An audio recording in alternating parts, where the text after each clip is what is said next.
So for number one, the situation is we surveyed 1,100 adults and asked them how many plan to buy a replacement device.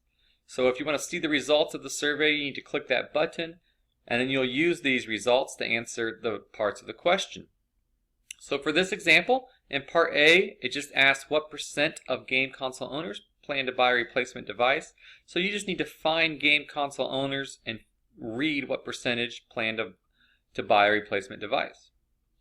For part B, we're going to do a little inferring here that there are 250 million individuals in the whole country who own a cell phone.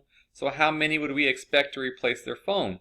Well, the survey of our 1,100 adults said 14.8% will replace their phone. So we're going to infer for our country, if there's 250 million, and we times that by 14.8%, so we're going to infer that the results from the survey will carry over to the entire population. We get 37 million. So based off this survey, we would infer that 37 million will replace their cell phone. And then part C is just asking, is the statement descriptive or inferential? And anytime you take a survey of just a sample like this and then expand it to the entire population, that is inferential. For number two, we have survey data here, and we want to create a relative frequency distribution. So you need to know the total number of new members there are, so you would add up all these numbers, or in the directions you can see there's 50 new randomly selected members. So if 7 of them were in the 3 to 5 range, you would say 7 divided by 50, 7 out of 50, comes out to 14%. So your relative frequency for the 3 to 5 age group is 14%. And do that for all the other age groups as well. If there's 10 in the 6 to 8 age group, 10 divided by 50, 10 out of 50 would be 20%. So you'd fill in all those age groups and the relative frequencies. And part B just says what percentage of new youth members are in the 9 to 11 age group. Whatever age group it's asking about, it's just looking for what percent. So in this example, 9 to 11 had 22%. 0.22 is 22%. And then part C, what percentage of the new youth members are age 8 or younger? So that would be people in this age group or people in this age group, because both of these groups are 8 or younger. So you'd want to just add those two percentages together. So there's 20% that are 6 to 8 plus the 14% that are 3 to 5 gives you a total of 34% that are 8 or younger. For number 3, we have a table of data, and we want to create a relative frequency table. So the first thing we need to know is how many total patients there are. So we would add up all these numbers and get the total number of patients. And then for each age group, well, we would take the number of patients in that age group and divide by the total number of patients to get the relative frequency for that age group. And we're going to round to 3 decimal spots.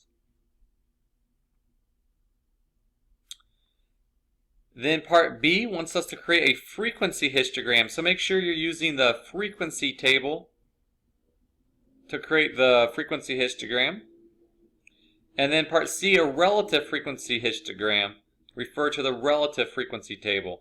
And just make sure every bar is as tall as it should be for the specified age group. So for example, relative frequency, the 5 to 19 age group should be 0.069 tall. So relative frequency, which was part C, that first group, 5 to 19, should be 0.069 tall. So it's hard to tell exactly which of these bars is 0.069, but we know this one's close to 0.2, so B can't be correct. This one's over 0.1, so A can't be correct.